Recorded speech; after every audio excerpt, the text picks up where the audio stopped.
जय हिंद। आप सभी का बहुत बहुत स्वागत है सृष्टि आईएएस के यूट्यूब प्लेटफॉर्म पर। विद्यार्थियों, आज से हम एक नई सीरीज चालू कर रहे हैं जिसमें मैं आप सभी को एफएलटीज कराने वाला हूं, जो आगामी परीक्षा है उसके लिए आपके लिए बहुत महत्वपूर्ण होगी। तो चलिए समय को बिना गवाए हुए फटाक से हम स्टार्ट करते हैं आज की एफएलटी को। तो सबसे पहला क्वेश्चन पे बात करते हैं। तो पहला हमारा क्वेश्चन है कि मध्य प्रदेश के संदर्भ में निम्न में से असत्य कथन को चुनिए। तो भैया असत्य कथन चुनना है। यहाँ पर चैट बॉक्स पर अभी सभी लोग आप एक्टिव हो जाएंगे और फटाफट यहाँ पर आंसर करेंगे। तो पहला ऑप्शन है कि सागर संभाग के अंतर्गत 6 जिले आते हैं। तो सागर संभाग के अंतर्गत 6 जिले आते हैं, बिल्कुल सही है ये। इसके अलावा दूसरा हमारा दिया हुआ है कि वर्ष 2006 में शहडोल संभाग का गठन किया गया था। ठीक है, तो बिल्कुल ये तो गलत है भैया। शहडोल संभाग का गठन 2006 में बिल्कुल नहीं किया गया। इसके अलावा बात करते हैं मध्य प्रदेश में विशेष सशस्त्र बल अधिनियम वर्ष 1968 में लागू किया गया था। और दूसरा है आपका सशस्त्र पुलिस महाविद्यालय की स्थापना 1980 में की गई थी। तो बिल्कुल दोनों पॉइंट, चारों तीनों पॉइंट यहाँ सही है, बस बी वाला ऑप्शन गलत है। अब याद रखिएगा जो शहडोल संभाग है, शहडोल संभाग है, शहडोल संभाग की स्थापना 14 जून 2008 में हुई थी। साथ ही बात करते हैं इसी समय पे नर्मदापुरम संभाग की स्थापना भी की गई। तो ये यहाँ पर स्थापना होने वाली है आपकी 27 अगस्त 2008 में। और याद रखिएगा कि जिस समय मध्य प्रदेश का गठन हुआ था 1956 में, उस समय पर जो है टोटल 8 संभाग 6 संभाग हुआ करते थे। बाद में बढ़कर किसकी संख्या कितनी हो गई थी, तो इसकी पहले 8 हुआ करते थे और 2 संभाग और हमारे बन गए। तो इसके बाद में वर्तमान पर, यदि हम वर्तमान पर बात करते हैं, वर्तमान पे संभागों की संख्या कितनी हो गई है, 10 हो चुकी है। चलिए अगले क्वेश्चन पर आगे बढ़ते हैं और अगला हमारा प्रश्न है कि दिलावर खान का वास्तविक नाम क्या था। तो दिलावर खान का, फटाफट चैट बॉक्स पर आएंगे, दिलावर खान का वास्तविक नाम क्या है। अब यदि हम बात करते हैं कि मालवा पर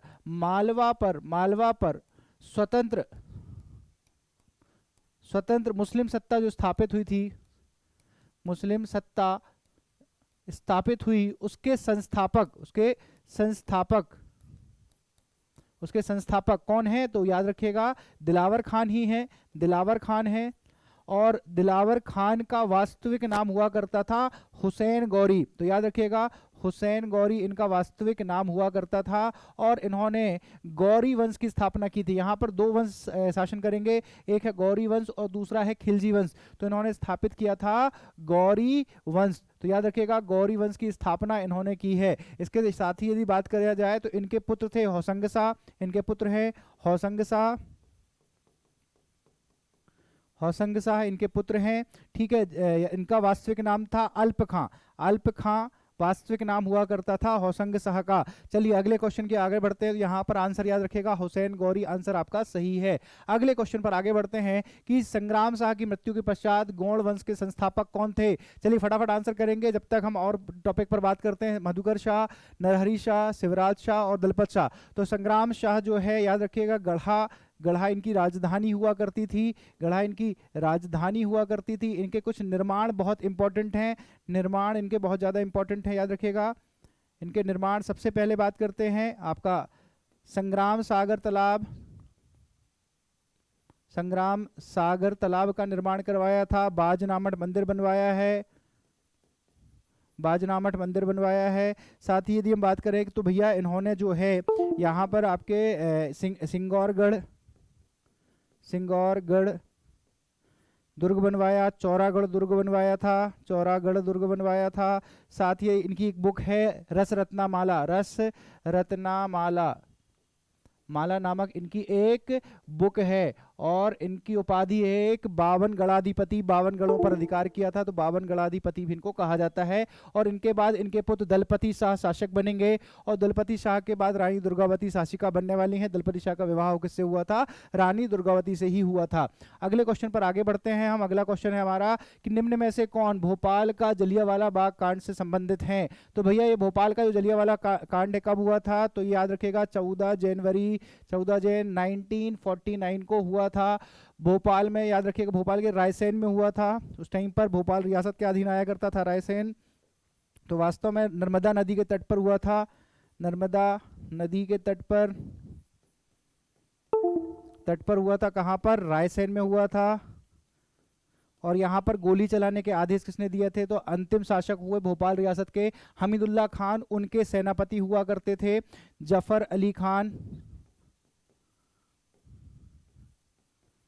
इन्होंने ही गोली चलाने के आदेश दिए, जिसमें जो है शहीद हो गए थे बैजनाथ गुप्त, छोटे लाल और मंगल सिंह। तो यहाँ पर आंसर हमारा उपरोक्त सभी होगा, तो आंसर डी हमारा यहाँ पर सही है। अगले क्वेश्चन पर आते हैं कि निम्नलिखित कथनों पर विचार कीजिए और नीचे दिए गए कूटों की सहायता से सही उत्तर का चयन कीजिए। तो पहला ऑप्शन ये हमारा कि श्रीमती आनंदीबेन पटेल मध्य प्रदेश की दूसरी महिला थी, तो बिल्कुल सही है ये। पहली महिला की बात करते हैं, अगर फर्स्ट जो बनी है वो कौन है? सरला ग्रेवाल। फर्स्ट महिला कौन है? सरला ग्रेवाल है। साथ ही बात करते हैं दूसरी महिला कौन बनी थी? आनंदीबेन पटेल। और कल हमने फैक्ट पढ़ा था इनसे रिलेटेड कि ये फर्स्ट महिला सीएम है। कहाँ की? फर्स्ट महिला सीएम है। कहाँ की? गुजरात की, याद रखिएगा, गुजरात की फर्स्ट महिला सीएम है। इसके अलावा दूसरा ऑप्शन दिया होगा कि मध्य प्रदेश के राज्यपाल के रूप में सबसे छोटा कार्यकाल केसी रेड्डी का था, तो बिल्कुल ऑप्शन ये वाला हमारा गलत है, यानी दूसरा क्वेश्चन बिल्कुल ऑप्शन गलत है। सबसे कम कार्यकाल के राज्यपाल हमने पढ़े थे, कौन है यहाँ पे? पट्टाभी सीतारमैया। पट्टाभी सीतारमैया। और कार्यवाहक राज्यपालों की बात की जाए तो 6 दिन के लिए बने थे पीवी दीक्षित। पीवी दीक्षित जो है वो 6 दिन के लिए राज्यपाल बने थे। तो पूर्णकालिक राज्यपालों में सबसे कम कार्यकाल पट्टाभी सीतारमैया का, और सबसे कम कार्यकाल यदि बात की जाए तो वो किसका रहा है? पीवी दीक्षित जी का रहा है। अगले ऑप्शन पर यानी कि देखा जाए तो बाय ऑप्शन हमारा आंसर ए सही होगा, केवल ए सत्य है, बाकी दूसरा वाला जो है असत्य है। अगले क्वेश्चन पर आते हैं कि मध्य प्रदेश राज्य पुलिस अकेडमी की स्थापना कब हुई? तो याद रखिए कहां पर है? तो यह बेटा भोपाल में है। याद रखिए कहां पर है? यह भोपाल में है। इसके साथ ही स्थापना की बात करते हैं तो इसकी स्थापना हुई थी 10 जून 2013 को। तो 10 जून 2013 को इसकी स्थापना हुई थी, मतलब आंसर हमारा सी यहां पर सही होगा। चलिए फटाफट आगे बढ़ते जाएंगे। अगले क्वेश्चन पर आते हैं कि मध्य प्रदेश में जिला पंचायत का गठन किया जाता है। तो जिला पंचायत गठन कितने में किया जाता है? आप सबसे पहले बताऊंगा कि भैया ग्राम पंचायत के गठन में, ग्राम पंचायत का गठन का क्वेश्चन पिछली बार पूछ लिया गया था।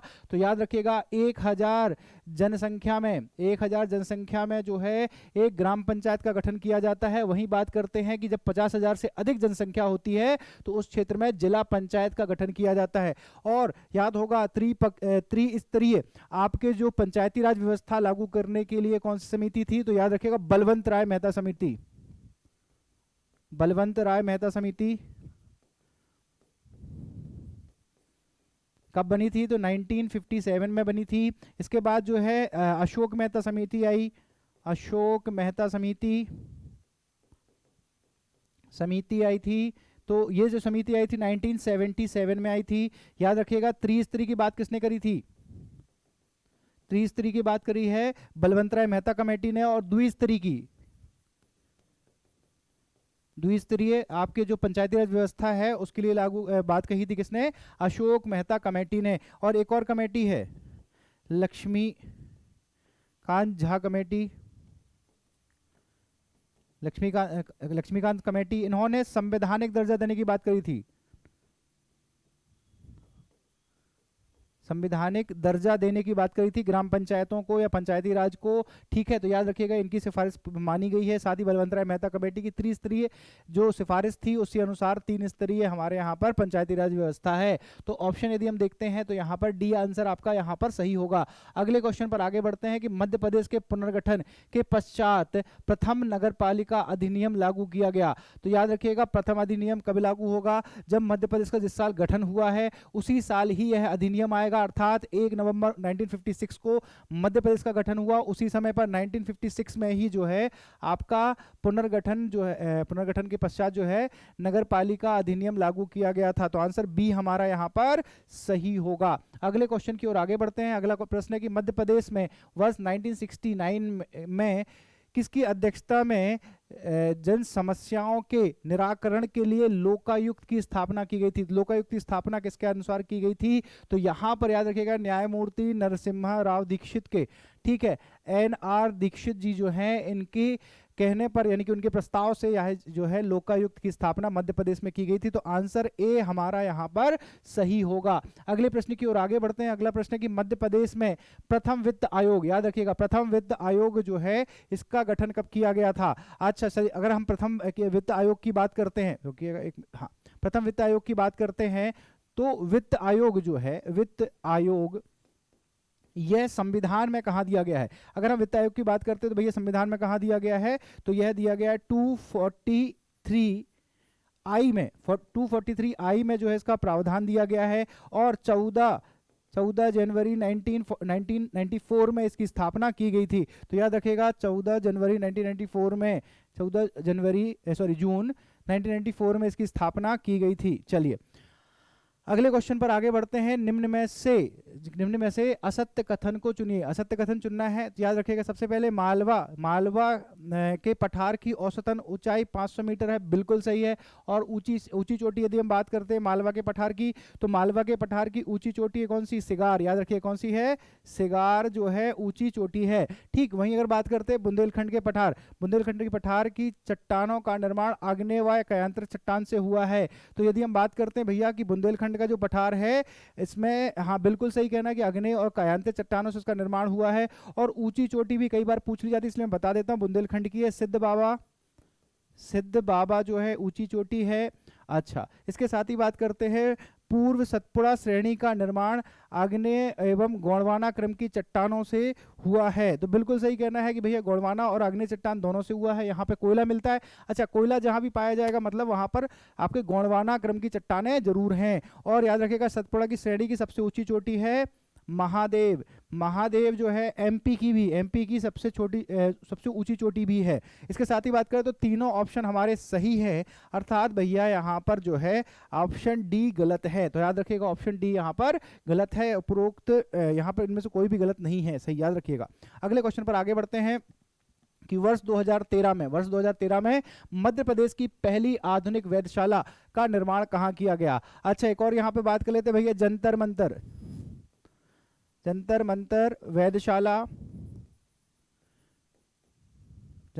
वेधशाला कहाँ पर है। तो यह भी भैया उज्जैन में ही है, याद रखिएगा उज्जैन में है। जिसकी स्थापना किसने की थी, सवाई राजा जय सिंह द्वारा इसका निर्माण करवाया गया था। और 13 में फिर से यदि हम बात करते हैं तो इसकी स्थापना कहाँ पर हुई है, उज्जैन में हुई है। तो आंसर सी यहाँ पर आपका सही होगा। ठीक है, चलो अगले क्वेश्चन की ओर आगे बढ़ते हैं। और अगला हमारा प्रश्न है कि जलोढ़ मिट्टी में किसकी मात्रा कम पाई जाती है। चलिए अगर हम बात करते हैं कि भैया जो जलोढ़ मिट्टी है वो सबसे उपजाऊ होती है, सबसे उपजाऊ मिट्टी में से एक है। ठीक है, साथ ही बात करते हैं नदियों के निक्षेपण से जो है इस मिट्टी का निर्माण होता है। इसमें आपकी नई जलोढ़ पुरानी जलोढ़ दोनों प्रकार की मिट्टी पाई जाती है। ठीक है, जिसे खागदर और बांगर कहा जाता है। वही यदि हम बात करते हैं सबसे ज़्यादा कम होता है इसमें, याद रखिएगा नाइट्रोजन भी कम होता है। और दूसरा यदि हम बात करते हैं कि फास्फोरस भी जो है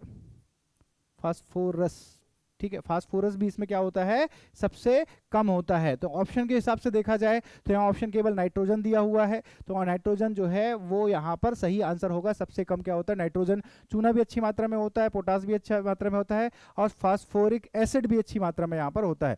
तो यदि हम बात करते हैं तो ऑप्शन ए आपका यहाँ पर क्या होगा, सही होगा। सबसे कम क्या होता है, नाइट्रोजन ही होता है। नेक्स्ट बात कर लेते हैं कि निम्न में से असत्य कथन को चुनिए। पहला है माही नदी विंध्य पर्वत श्रेणी से निकलती है। तो माही नदी जो है कहाँ से निकलती है, बिल्कुल सही कहना है कि विंध्य पर्वत श्रृंखला से ही निकलती है। कहाँ से, तो धार जिले से निकलती है। और याद रखिए एक और फैक्ट है इंपॉर्टेंट, ये कर्क रेखा को 2 बार काटती है। ठीक है, तो 2 बार काटती है। कौन सी नदी काटती है, तो माही नदी 2 बार काटती है। तवा नदी का उद्गम कालीभीत पहाड़ियों से होता है। बिल्कुल सही कहना, कालीभीत पहाड़ियां कहां पर, पचमढ़ी या कह सकते हैं हम होशंगाबाद।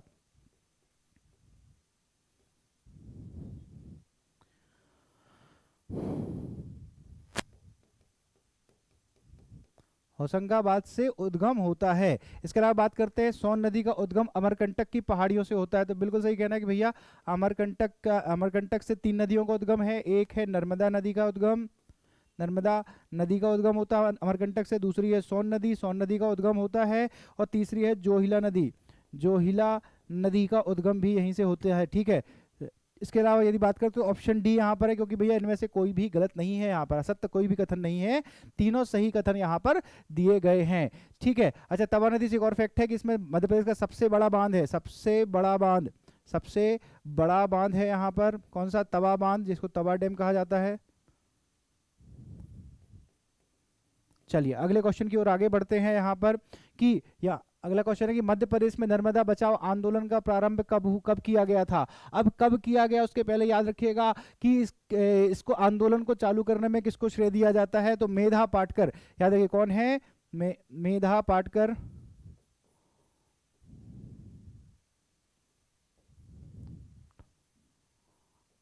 मेधा पाटकर जो हैं इन्होंने स्टार्ट किया था नर्मदा बचाओ आंदोलन। यहाँ पर बहुत सारे डैम बनाए जा रहे थे, डैमों के विरोध में यहाँ पर स्टार्ट किया गया था कौन सा, नर्मदा बचाओ आंदोलन। और ये प्रारंभ किया गया था वर्ष 1985 में, तो 1985 में इसको स्टार्ट किया गया था, ये आंदोलन 1985 में हुआ था।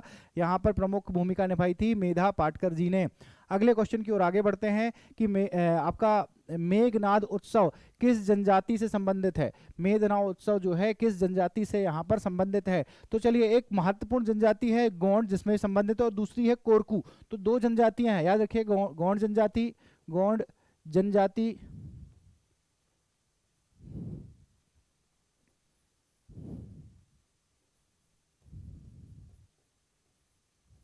और दूसरी जनजाति की बात करते हैं कौन सी बेटा, कोरकू, कोरकू जनजाति। दोनों जनजातियां जो है यहाँ पर आपका मेघनाद उत्सव करते हैं और मेघनाथ जी की यहाँ पर पूजा भी की जाती है। तो बाया ऑप्शन यदि देखा जाए, गोंड यदि ऑप्शन में नहीं है तो यहाँ पर कोरकू बिल्कुल सही होगा, तो ऑप्शन डी यहाँ पर बिल्कुल सही है आपका। चलिए अगले क्वेश्चन की ओर आगे बढ़ते हैं कि मध्य प्रदेश में तैरता हुआ सौर ऊर्जा प्लांट कहाँ प्रचलित है, तो भैया कहाँ पर स्थापित किया जा रहा है। देखा जाए तो यह भारत का सबसे बड़ा तैरता हुआ सौर ऊर्जा संयंत्र होने वाला है, जिसकी स्थापना कर दी गई है। यह मध्य प्रदेश के, याद रखिएगा कहां पर, ओमकारेश्वर बांध में स्थापित किया जा रहा है, ओमकारेश्वर खंडवा में, जो कि भारत का सबसे बड़ा तैरता हुआ सौर ऊर्जा संयंत्र होगा। चलिए इसी के साथ आगे बढ़ते हैं अगले क्वेश्चन की ओर कि मध्य प्रदेश में सर्वाधिक समाचार पत्र कहां से प्रकाशित होते हैं। तो अब इसी बात सभी लोग को पता है कि मध्य प्रदेश में सर्वाधिक जो है वो समाचार पत्र आपके कहां से प्रकाशित होने वाले हैं, भोपाल से।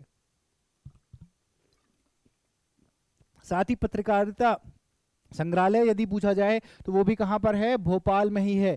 तो याद रखिएगा ऑप्शन ए यहां पर सही होगा, सबसे ज्यादा जो है समाचार पत्र भोपाल से ही प्रकाशित किए जाते हैं। अगले क्वेश्चन की ओर आगे बढ़ते हैं और हमारा अगला प्रश्न है कि 1857 की क्रांति में खाज्या नायक और साथ में इनके थे भीमाजी नायक भी, भीमाजी नायक,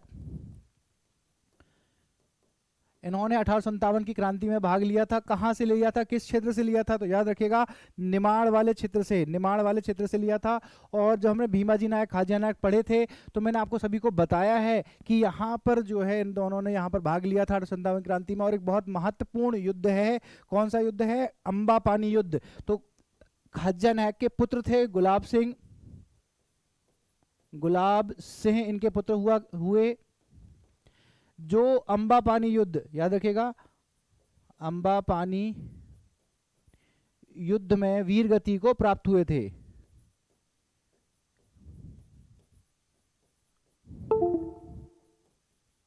चलिए तो वीर गति को प्राप्त हुए अंबा पानी युद्ध में। चलिए अगले क्वेश्चन की ओर आगे बढ़ते हैं कि प्रसिद्ध जैन तीर्थ द्रोणागिरी जो है कहां पर स्थित है। तो बिल्कुल आप सभी को पता होगा कि भैया ये बिल्कुल याद रखिएगा बड़वानी, बड़वानी में क्या कौन सा है, तो बड़वानी में 52 गजा,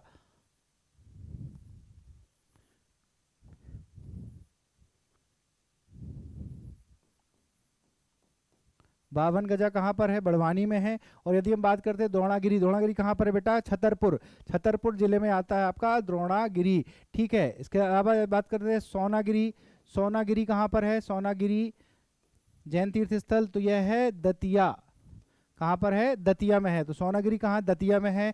52 गजा कहाँ पर है, बड़वानी में। और ये द्रोणागिरी की बात करें तो ये कहाँ पर है, छतरपुर में है। चलिए अगले क्वेश्चन की ओर आगे बढ़ते हैं और अगला प्रश्न है कि चित्रकूट किस नदी के किनारे स्थित है। तो चित्रकूट यदि बात करते हैं तो भैया कौन से जिले में आता है, तो ये आता है सतना जिले में। और एक इंपॉर्टेंट यहाँ पर फैक्ट है कि चित्रकूट यदि हम बात करते हैं तो इनको जो है चित्रकूट को पवित्र नगरी 2009 में घोषित किया गया, पवित्र नगरी घोषित किया गया था। तो पवित्र नगरी की घोषणा कब की गई थी, 2009 में इनको पवित्र नगरी का घोषणा की गई। और यदि हम बात करें तो मंदाकिनी नदी के तट पर स्थित है चित्रकूट, ठीक है। चलिए इसके अलावा भरतकूप और साथ ही देखा तुलसी संग्रहालय, ये सारी चीजें कहाँ देखने मिलेंगी आपको, चित्रकूट में ही देखने को मिलती हैं। चलिए हम बहुत तेजी से आज के सेशन लेकर जा रहे हैं, फटाफट हमको बहुत सारे क्वेश्चन आज यहाँ पर सॉल्व करने हैं। तो भारतीय पर्यटन एवं यात्रा प्रबंध संस्थान का मुख्यालय कहाँ बनाया गया है, तो याद रखिएगा कहाँ पर, तो ग्वालियर में बनाया गया है। तो याद रखिएगा कहाँ बनाया गया है, ग्वालियर में बनाया गया है, ठीक है। याद रखिएगा ग्वालियर में स्थापित किया गया है। अगले क्वेश्चन की ओर आगे बढ़ते हैं। अगला है भारतीय संविधान की प्रस्तावना में उल्लेखित है। तो क्या क्या भारतीय प्रस्तावना उल्लेखित है, बाय ऑप्शन निकालना है हमको। आंसर पहला है प्रतिष्ठा एवं समानता, दूसरा है आपका अवसरों की समानता, तीसरा है विचारों की समानता। बिल्कुल पहला तो प्रतिष्ठा की समानता बिल्कुल रखी गई है यहाँ पर कि लिंग जाति धर्म के अनुसार जो है आपको समानता दी जाएगी। अवसरों की समानता ये आर्टिकल नंबर 16 में दिया गया है कि अवसरों का समान वितरण किया जाएगा, यहाँ पर किसी के साथ लिंग जाति या धर्म के अनुसार भेदभाव नहीं किया जाएगा। आर्टिकल 15 कहता है किसी के साथ धर्म जाति लिंग अनुसार जो है या किसी भी जाति के अनुसार भेदभाव नहीं किया जाएगा। तो आर्टिकल 15 और आर्टिकल 16 कहता है, लेकिन विचारों की समानता जो है कहीं भी किसी आर्टिकल में नहीं दी गई है। तो बाय ऑप्शन हमारा ऑप्शन आंसर ए सही होगा। तो आंसर ए हमारा क्या है, यहाँ पर सही है। चलिए अगले क्वेश्चन की ओर आगे बढ़ते हैं और अगला प्रश्न है कि निम्नलिखित राज्यों को उनके गठन के वर्ष के आधार पर आरोही क्रम में हमको लगाना है। तो चलिए सबसे पहले बात करते हैं नागालैंड। तो नागालैंड जो है इसकी स्थापना कब होने वाली है, तो याद रखिएगा 1963 में नागालैंड की स्थापना की गई थी। वहीं मिजोरम की बात कर लेते हैं हम बेटा। तो मिजोरम जो है इसकी स्थापना की गई है 1972 में 1972 में की गई है, 1972 में इसकी स्थापना की गई। वहीं यदि हम बात करते हैं बेटा कि आपका हिमाचल प्रदेश जो है इसकी स्थापना 1971 में की गई है। उत्तराखंड की बात कर लीजिए तो याद रखिएगा उत्तराखंड और झारखंड जो है दोनों 2000 में स्थापित किए गए थे। और साथ ही छत्तीसगढ़, इनकी भी स्थापना इसी समय पर ही की गई थी। तो याद रखिएगा यदि हम उत्तराखंड की बात करते हैं यहाँ पर, तो उत्तराखंड जो है 9 नवंबर को इसकी स्थापना की गई थी। वहीं यदि हम बात करते हैं झारखंड की, तो झारखंड जो है आपका 15 नवंबर को स्थापना की गई। और याद होगा आप सभी को 1 नवंबर सन 2000 को छत्तीसगढ़ सीजी जो है स्थापित किया गया था। तो इस अनुसार यदि हम आंसर देखें तो पहला ऑप्शन जो है हमारा पहले ही पे ही है। इसके अलावा तीसरा ऑप्शन, सेकेंड, फिर थर्ड और फिर हमारा फोर्थ नंबर पर फोर्थ और फिफ्थ आएगा।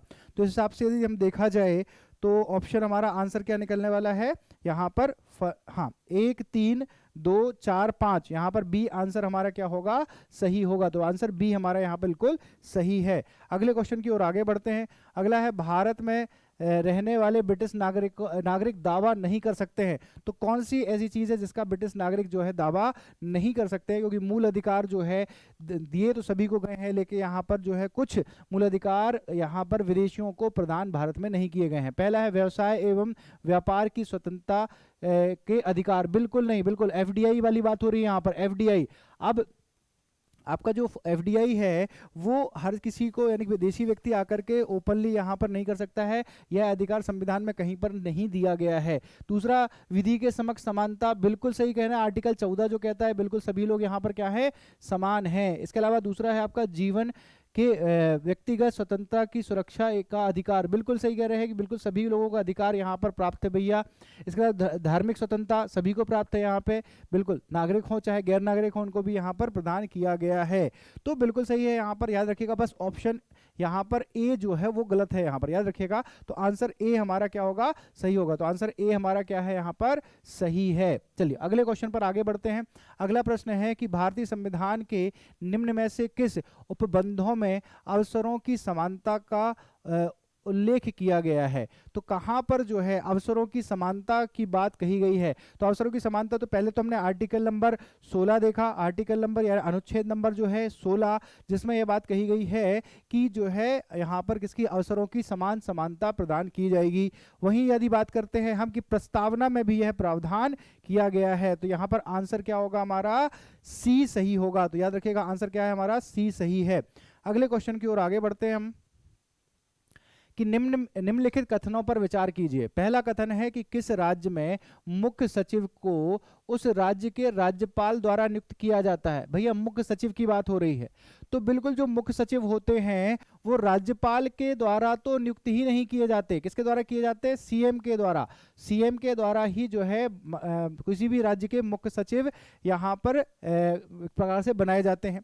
दूसरा है कि राज्य के मुख्य सचिव का नियत कार्यकाल होता है। नियत मतलब फिक्स होता है, 4 साल, 5 साल या 6 साल। बिल्कुल नहीं, ये भी नहीं, गलत है यहाँ पर, बिल्कुल नहीं भैया, इनका कोई भी फिक्स नहीं होता है। जब ये एक प्रकार से प्रसाद पर्यंत ही कार्य कर रहे हैं, जब तक सीएम होते हैं या जब तक सीएम चाहते हैं तब तक जो है वह मुख्य सचिव पद पर रहते हैं। तो यहाँ पर दोनों ऑप्शन हमारे क्या हैं? गलत हैं। दोनों ऑप्शन गलत हैं, अर्थात यहाँ पर डी आंसर सही होगा, ना तो 1 ना तो 2 यहाँ पर सही होगा। चलिए अगले क्वेश्चन की ओर आगे बढ़ते हैं और अगला हमारा प्रश्न है कि भारतीय न्याय व्यवस्था में जब जनहित याचिका की शुरुआत हुई थी उस समय भारत के प्रधान न्यायाधीश इनमें से कौन थे? अच्छा, इनको जो है जनहित याचिका यानी कि PIL,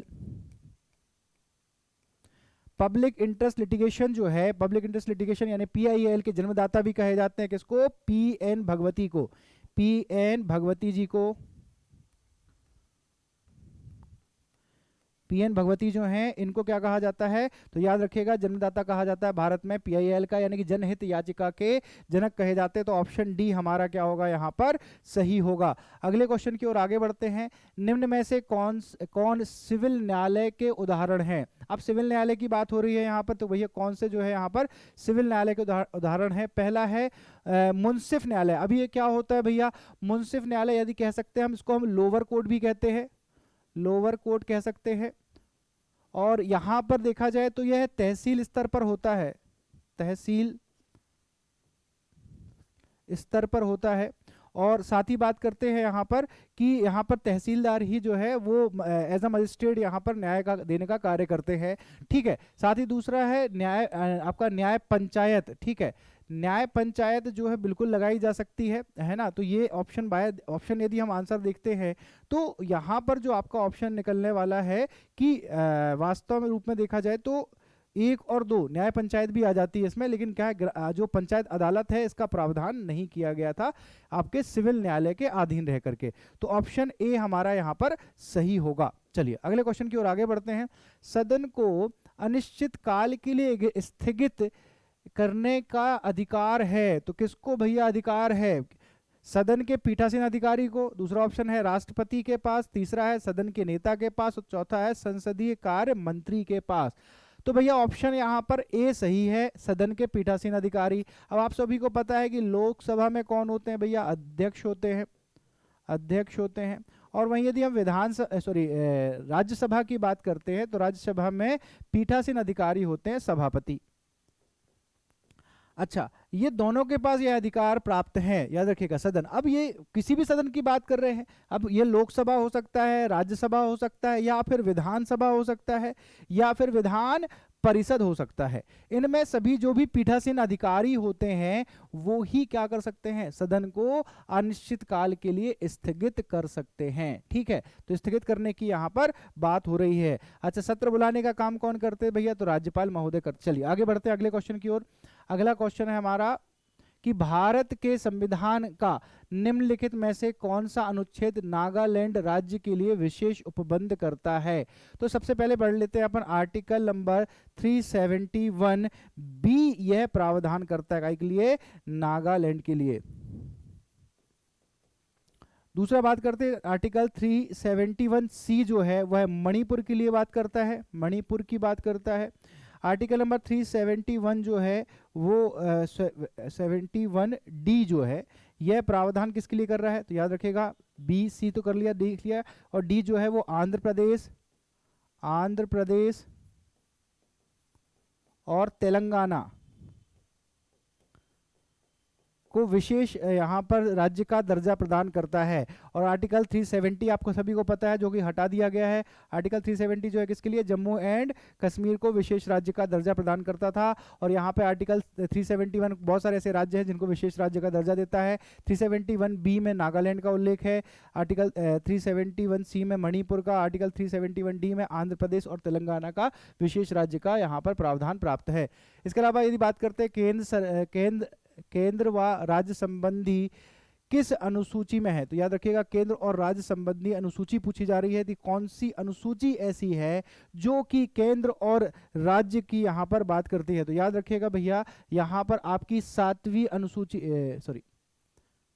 हाँ, तो यहाँ पर याद रखिएगा जो केंद्र और राज्य के मध्य की बात हो रही है, केंद्र और राज्य के मध्य की बात हो रही है। तो केंद्र और राज्य की यदि हम बात करते हैं यहाँ पर, तो आपका जो है 7वीं अनुसूची इसका यहाँ पर प्रावधान करती है। तो 7वीं अनुसूची अर्थात आंसर हमारा यहाँ पर सी होगा, ठीक है, सॉरी ए होगा, 7वीं ए में दिया हुआ। चलो अगले क्वेश्चन पर आगे बढ़ते हैं। अगला क्वेश्चन है, भारत में आपका ज्ञानपीठ पुरस्कार सम्मान प्रथम व्यक्ति कौन थे। तो पहला व्यक्ति कौन है जिनको ये ज्ञानपीठ पुरस्कार यहाँ पर प्रदान किया गया। तो सबसे पहले बात करते हैं भैया ज्ञानपीठ पुरस्कार प्रारंभ कब से हुआ, प्रारंभ कब से हुआ है।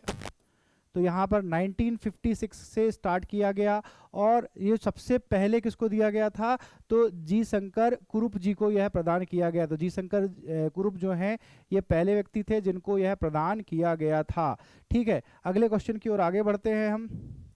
निम्नलिखित में से किसका संबंध मुख्यतः सरोद से है। कौन है इनमें जो सरोद वादक हैं। पहला ऑप्शन ये है आपका विलायत खां, दूसरे उस्ताद सादिक खां, तीसरा ऑप्शन है अमजद अली खां और चौथा है बंदे हसन। तो याद रखिएगा अहमद आपके अली खान जो है अमजद अली खान, इनका संबंध जो है किससे है बेटा, सरोद वादक से है।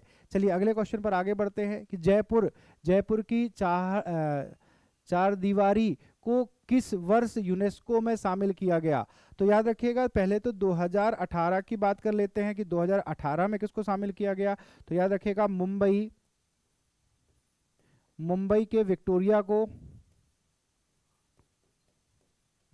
किया गया था, ठीक है। इसके अलावा यदि बात करते हैं कि यदि आपका जो जयपुर है, जयपुर को कब शामिल किया गया था, 2019 में किया गया था। तो इसका आंसर हमारा यहाँ पर सी सही होगा। तो इसका आंसर सी यहाँ पर सही है, 2019। अगले क्वेश्चन पर आते हैं, इंदिरा गांधी रिटर्न बुक इसके लेखक कौन है। इंदिरा गांधी रिटर्न्स पुस्तक के लेखक कौन है, ये जो बुक है इसके लेखक कौन है। तो यहाँ पर याद रखिएगा विद्यार्थियों सुखवंत सिंह जो है, इन्होंने जो है इंदिरा गांधी रिटर्न की यहाँ पर लेखन कार्य किया है। अगले क्वेश्चन पर आगे आते हैं।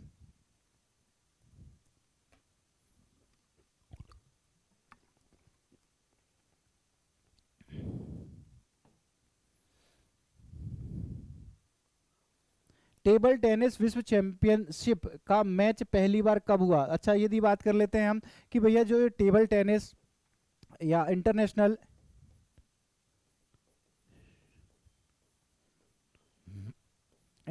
टेबल टेनिस एसोसिएशन जो है इसकी स्थापना कब हुई। तो यदि हम स्थापना की बात करते हैं तो भैया इसकी स्थापना हुई है 1926 में।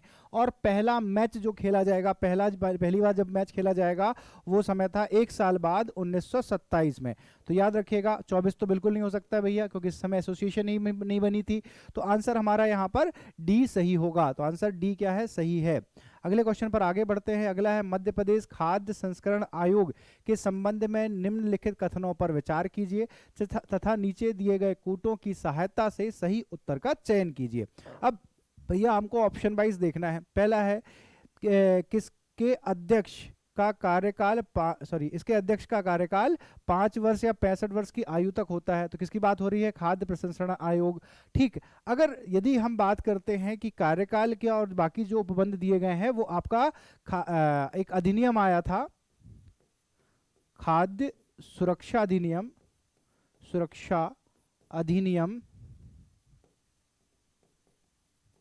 कब आया बेटा, ये तो 2000 2013 में यह लागू किया गया। ठीक है, यदि हम बात करते हैं तो ये बिल्कुल सही कहना है। पहले तो जो अध्यक्ष जो होते हैं इनका कार्यकाल 5 से 65 वर्ष की आयु तक हो सकता है।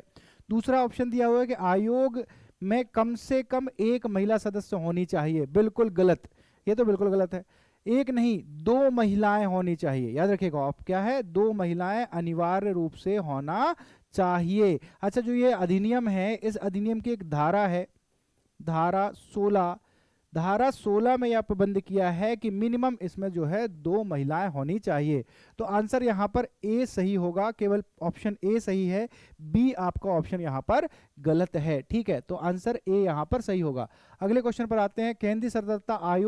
केंद्रीय सतर्कता आयोग को किस वर्ष संवैधानिक दर्जा प्रदान किया गया?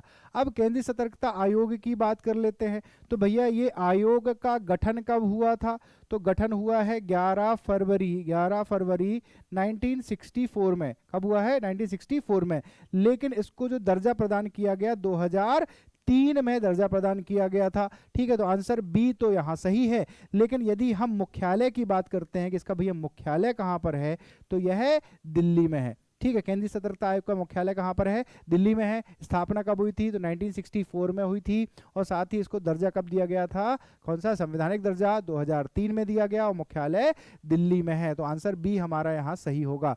अगले क्वेश्चन की ओर आगे बढ़ते हैं कि राज्य सूचना आयोग के अध्यक्ष व सदस्यों की नियुक्ति किसके द्वारा की जाती है? तो भैया कौन है जिनके द्वारा जो है राज्य सूचना आयोग के अध्यक्ष की नियुक्ति की जाती है? तो बिल्कुल ये सभी को आंसर इसका बिल्कुल क्लियर होगा, सही बिल्कुल पता होगा। चलिए चैट बॉक्स पर आइए, कमेंट बॉक्स पर आइए और फटाफट इसका आंसर कीजिएगा।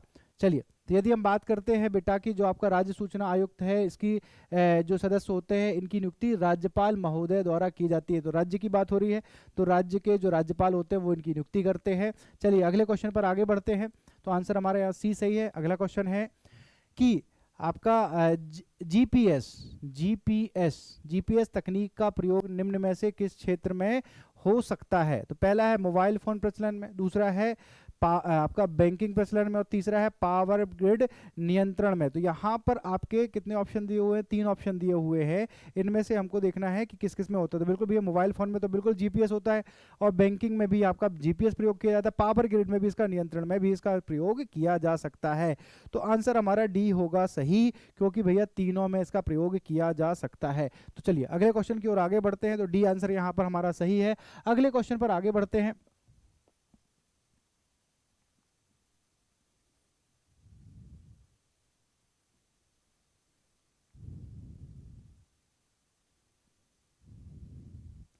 अगला क्वेश्चन है, इनमें से कौन क्राउड सोर्सिंग का एक उदाहरण है? क्राउड सोर्सिंग का जो है एक उदाहरण माना जाता है। तो क्राउड जहां पर सेव होता है उस प्रकार से। तो बिल्कुल अभी इसमें ज़्यादा डिस्कशन ना करते हुए इसका समझिएगा। इसका आंसर होगा डी, विकीपीडिया। विकीपीडिया, इसको आसानी से आप एडिटेबल है, आसानी से आप अपनी सूचनाएं यहाँ पर दे सकते हैं। तो आंसर क्या होगा? डी हमारा यहाँ पर सही आंसर होगा। तो याद रखिएगा इसका आंसर क्या है? डी सही आंसर है। अगले क्वेश्चन पर आगे आते हैं कि आपका सहस्त्र टी क्या है? सहस्त्र टी क्या है बताइएगा। पहला है भारतीय पनडुब्बी है, या भारतीय मिसाइल है, या भारतीय सुपर कंप्यूटर है, या भारतीय उपग्रह है। इसमें से कौन सा है? तो याद रखिएगा विद्यार्थियों की यह भारतीय सुपर कंप्यूटर है। क्या है यह? भारतीय सुपर कंप्यूटर है, याद रखिएगा। चलो, तो आंसर यहाँ पर सी सही है हमारा। अगले क्वेश्चन पर आगे बढ़ते हैं कि निम्न में से किस एक का जड़त्व अधिकतम है?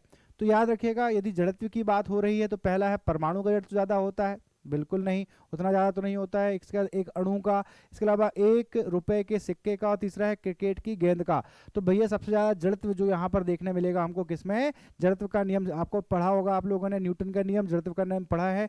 तो यहाँ क्रिकेट की गेंद जो है इसका जड़त्व सबसे ज़्यादा देखने को मिलेगा। ठीक है, चलो, क्योंकि बहुत तेजी से जाती है, जब तक बाह्य बल इसमें आरोपित ना किया जाए तब तक गेंद को नहीं रोका जा सकता है। और गेंद अगर रखी हुई है तो उस पर जब तक बाह्य बल आरोपित ना किया जाए तब तक इसको नहीं लुढ़काया जा सकता है।